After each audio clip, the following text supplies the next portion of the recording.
We just wrapped a commercial shoot where we had to hide the identity of the subject, and I wanted to take you behind the scenes of how we pulled it off. We were able to grab some behind the scenes footage, though not as much as I would have liked, but I think you'll still get a look at how we approached this setup and why we made certain choices. Also, yeah, I know it's been a while since we last talked, but I figured this would be a good one to jump back in with. I should also mention this was a pretty lean production.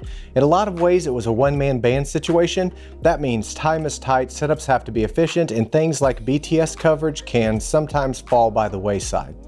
But it also forces you to really think through your lighting and staging decisions up front, because once talent walks in, you've got to be ready to go.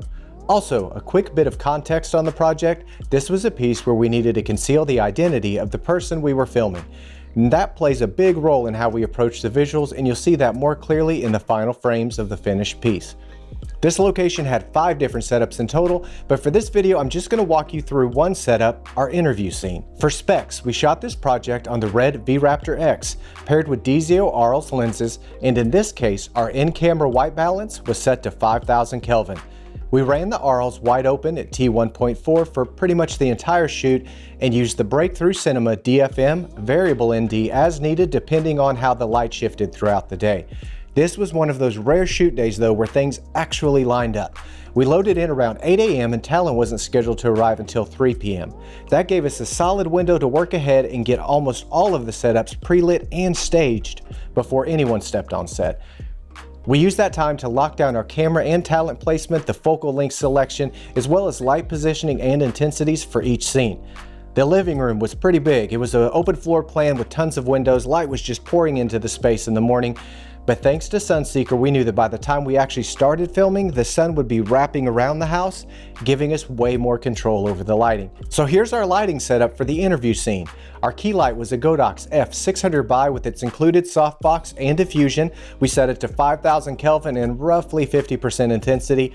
We also positioned an Aputure 1200X with its 45-degree reflector for a 3/4 backlight and some push into the space.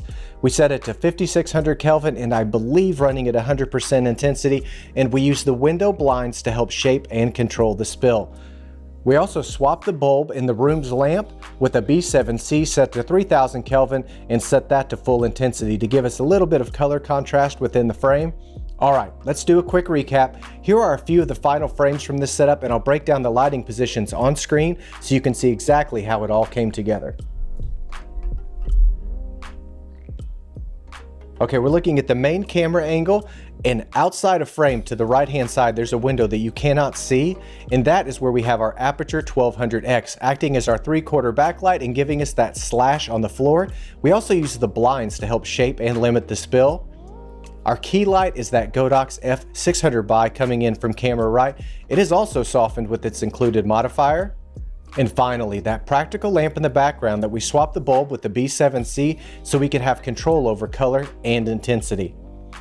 So that wraps up our first scene breakdown from this shoot.